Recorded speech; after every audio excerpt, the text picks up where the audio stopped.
10h30 sur LCI. Demain auront lieu les 80 ans de la libération du camp d'Auschwitz. Ces commémorations pourraient être les dernières à se dérouler en présence de rescapés de la Shoah. Alors que cette toute génération de survivants disparaît progressivement, et bien cette mémoire se perd. Regardez ces chiffres. En France, 18% des 16-24 ans affirment ne jamais avoir entendu parler de la Shoah. Et aux États-Unis, c'est 20% des 18-29 ans qui pensent que la Shoah est un mythe. Alors comment agir pour ne pas oublier?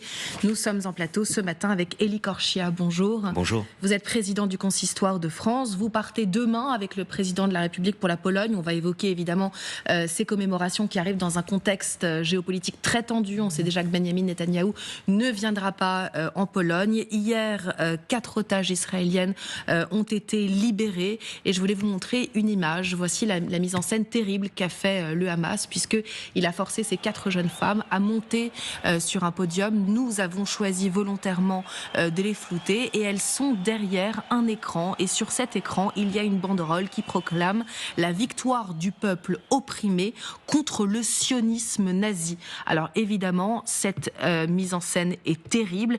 Comment est-ce qu'on explique cette instrumentalisation de l'histoire, c'est-à-dire que juif égale nazi? C'est une rhétorique qu'on entend de plus en plus. Bien sûr, c'est une rhétorique qui est utilisée par les ennemis d'Israël, mais j'allais même dire par les ennemis des Juifs, tout simplement. C'est de l'antisémitisme typique. C'est un syllogisme qui voudrait faire croire que les victimes d'hier sont devenues les bourreaux d'aujourd'hui. C'est ce qu'on a vécu aussi avec l'instrumentalisation du mot génocide, regardez, qui évidemment heurte la conscience des historiens, de toutes les personnes qui savent ce qu'est un génocide, comme on a pu le vivre pendant la Seconde Guerre mondiale avec la Shoah, comme ont pu le vivre les Arméniens, ou comme ont pu le vivre, par exemple, comme on a pu le connaître au Rwanda. Là, effectivement, c'est une façon, c'est une rhétorique, une façon d'utiliser les mots chez les terroristes du Hamas pour essayer de faire croire que finalement, ils luttent comme des opprimés face à des oppresseurs, face à des bourreaux, face à des nazis d'aujourd'hui. Et c'est toute la sémantique des terroristes. Et vous avez raison de mettre en lumière cette image, parce que ce qu'elle démontre, et ces jeunes femmes qui ont vécu 15 mois en étant otages, ces jeunes femmes d'une vingtaine d'années qui ont vécu l'horreur d'être otages pendant 15 mois, on voit bien que, à mon sens, elles étaient prêtes à tout juste pour retrouver leur famille hier et la liberté. Mais on voit cette indécence. Je crois qu'on n'a jamais vu une façon d'utiliser les otages jusqu'au moment de leur libération comme cela, comme ce qu'on a vécu là. C'est une mise en scène macabre pour moi. Et effectivement, la seule chose qui compte finalement, c'est qu'elles ont retrouvé la liberté et leur famille. Est-ce que vous n'avez pas l'impression, tout à l'heure, vous parliez en effet de la mise en scène macabre et de tout le narratif qui est mis en place avec le syllogisme. Est-ce que vous n'avez pas l'impression que, en plus du Hamas, on va dire cette interprétation, cette vision des choses n'a pas dépassé le groupe terroriste pour aller parfois s'infiltrer dans certains milieux médiatiques, politiques? Bien sûr, mais vous avez raison. C'est inquiétant, c'est une chose qui nous inquiète. On parlera tout à l'heure des chiffres de l'antisémitisme. On sait que ça a une répercussion jusqu'ici en France, 4000 km plus loin. Bien sûr, même nous le vivons. Quand vous avez aujourd'hui un parti politique, ce qui n'était pas le cas il y a quelques années, qui aujourd'hui fait sien certains propos, certaines logiques, certaines rhétoriques du mouvement terroriste Hamas. Quel Hamas. parti ciblez-vous exactement? LFI, principalement, puisque c'est eux qui en ont fait. Vous savez, on va parler tout à l'heure des chiffres de l'antisémitisme. Entre le 27 mai et le 10 juin, c'est-à-dire la période où nous avions les élections européennes, avec ce parti qui a fait quasiment toute sa campagne, je parle sous votre contrôle, sur la thématique d'Israël et du Proche-Orient, et non pas sur les élections européennes pour nous Français. Il y a eu une augmentation sur cette période-là de 140% des actes antisémites par rapport à l'année d'avant. Alors justement, on parle de chiffres concrets. Ces chiffres, puisqu'ils ont été publiés la semaine dernière par le ministère de l'Intérieur, que vous commentez bien entendu avec le CRIF, 1570 actes qui ont été recensés en 2024. Alors c'est un tout petit peu moins que l'année 2023, mais c'est quand même à un niveau historique. C'est du jamais vu, c'est-à-dire que effectivement, ce conflit s'importe en France. Exactement. Il s'est importé, c'est un constat. C'est des chiffres qui font froid dans le dos. Il faut que celles et ceux qui nous regardent comprennent qu'on était précédemment, avant 2023, qui a été une année terrible avec ce qu'on a connu au 4e trimestre et le pogrom en Israël, qui a donc entraîné ici aussi une vague d'antisémitisme accrue. Il faut savoir que normalement, les chiffres étaient autour de 500 actes par an, ce qui déjà était important. Vous avez les 2 tiers quasiment des actes qui touchent les actes racistes et antisémites dans notre pays touchent les juifs. Plus de 60%, alors que les juifs représentent moins d'1%. Voilà. Il faut dire quand même, synagogue attaquée, des étudiants juifs harcelés, c'est-à-dire qu'effectivement, derrière cette réalité des chiffres, il y a effectivement des actes très graves. Non, mais moi je veux rebondir sur ce mot, Élie Korczak, je trouve très important, effectivement, qui a été rappelé par Maxime, et que vous avez soulevé, ce syllogisme, effectivement, nazi, égale sioniste, etc., où tout est aujourd'hui confondu, sioniste, Israël, juif, nazi, etc., espèce de grand mélange qui conduit effectivement à la commission d'actes en explosion, comme on le voit dans ces chiffres. Mais très concrètement, Élie Korczak, comment est-ce qu'on fait pour lutter maintenant contre ce phénomène qui irrigue, qui infuse dans la société et qui existe? Une fois qu'on a constaté, qu'est-ce qu'on fait concrètement? Déjà, je voulais finir sur le constat, mais je vais répondre à votre question, parce qu'il y a encore des choses à dire sur cette étude. Mais la chose, d'abord, la première, c'est ne rien laisser passer.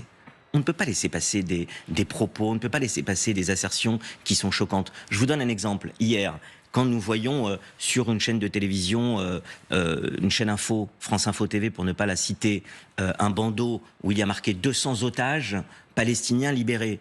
Le même jour où il y a 4 jeunes femmes qui ont vécu 15 mois d'horreur en étant dans les geôles du Hamas sans que personne ne s'occupe d'elles, ni la Croix-Rouge, ni aucune ONG, et qu'on vient voir des terroristes, voire des personnes qui étaient prisonniers à cause d'actes commis en Israël, qui sont libérés, et qu'on vous parle d'otages. France TV Info a tout de suite réagi et que la personne qui a fait cette plus qu'erreur a été mise à pied. Bien sûr, vous avez raison de le dire, et France Info est une chaîne que je connais, où j'ai été régulièrement. La décision a été prise de suspendre cette personne, mais la question, pour moi, c'est comment on en arrive à ce genre de signaux. Il n'y a pas de signaux faibles en la matière aujourd'hui. Je crois qu'à chaque fois qu'on va accepter, voire même des déclarations qui sont faites, où on essaie de faire croire que finalement les Israéliens aujourd'hui seraient des génocidaires ou des nazis. Donc ça voudrait dire que des Français juifs aujourd'hui, ou des Français américains, ou des Français allemands, ou des Allemands juifs par exemple, nous sommes tous des complices du génocide. Donc c'est une rhétorique qui entraîne cette augmentation d'actes antisémites. Et ça on le voit, les chiffres sont vraiment parlants. Il faut d'ailleurs remarquer que quand vous parlez des synagogues qui ont été attaquées, cette année, en 2024, l'année qui vient de s'écouler, on a quand même 2 synagogues à Rouen et ensuite à la Grande Motte qui ont fait l'objet d'attentats. On n'est pas juste sur un tag, on est sur un assaillant. L'un des deux a été tué, c'était celui de la synagogue de Rouen. L'autre a été emprisonné, il est en détention, on verra ce qui se passera au niveau du procès. C'était celui de la Grande Motte. Mais on a quand même 2 assaillants qui ont attaqué 2 synagogues avec la volonté de tuer. Très clairement, et avec des cocktails Molotov, avec une synagogue notamment à Rouen qui a été dévastée, brûlée à l'intérieur, et l'autre où il y avait des personnes qui étaient au premier étage et qui ont eu la vie sauve, heureusement. Mais on est quand même sur des actes graves. Et ce que nous disent les chiffres dont on parle à l'instant, c'est qu'il y a une augmentation, et c'est ça qui m'inquiète aussi, une augmentation des actes de violence physique. Parce qu'on parle évidemment beaucoup d'actes, ça peut être sur les réseaux sociaux, ça peut être des tags, mais il y a plus de 100 actes de violence physique dans notre pays sur l'année 2024. Donc c'est quand même des choses qui doivent nous interpeller. Alors justement, dans ce contexte, comment effectivement maintenir ce souvenir, ce terrible souvenir justement dans la jeune génération, puisqu'on le voit bien avec ces chiffres, 18% des 16-24 ans affirment n'avoir jamais entendu parler de la Shoah. Comment leur en parler? On va juste regarder un extrait du document exceptionnel qui va être diffusé ce soir sur LCI, justement pour les 80 ans de la libération d'Auschwitz. Et on parle de l'éducation des jeunes dans un instant. Les souvenirs, quand ils me revenaient, c'était comme si quelqu'un me tirait dessus. I didn't speak about my experience for 50 years after. Toi, pour que tu vives, pour que tu racontes tout ce que tu racontes tout. Quand tu vas sortir, alors tu vas parler, tu vas dire comment ça se passe ici. Avant de partir, témoigner encore une fois pour que la jeunesse apprenne tout ce qui s'est passé quand même.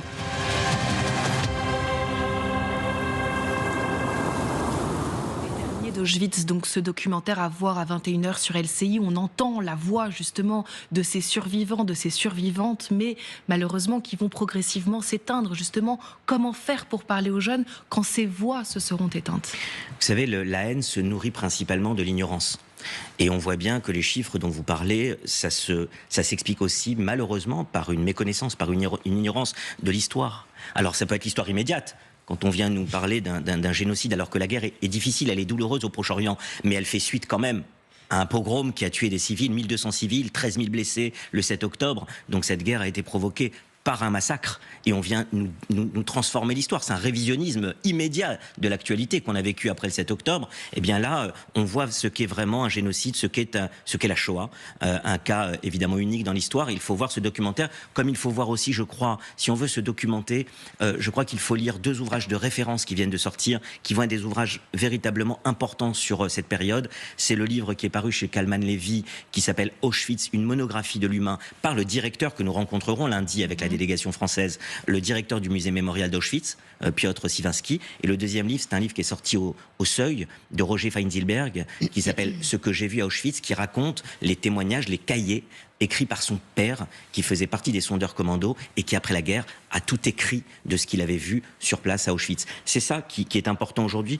pour que l'on comprenne, quand on utilise des mots en 2025 aujourd'hui comme génocide, ce qu'il y a derrière, et qu'on ne peut pas galvauder, transformer, dévoyer des termes aussi importants que cela. Merci infiniment, Elie Korchet, d'avoir été l'invité d'LCI.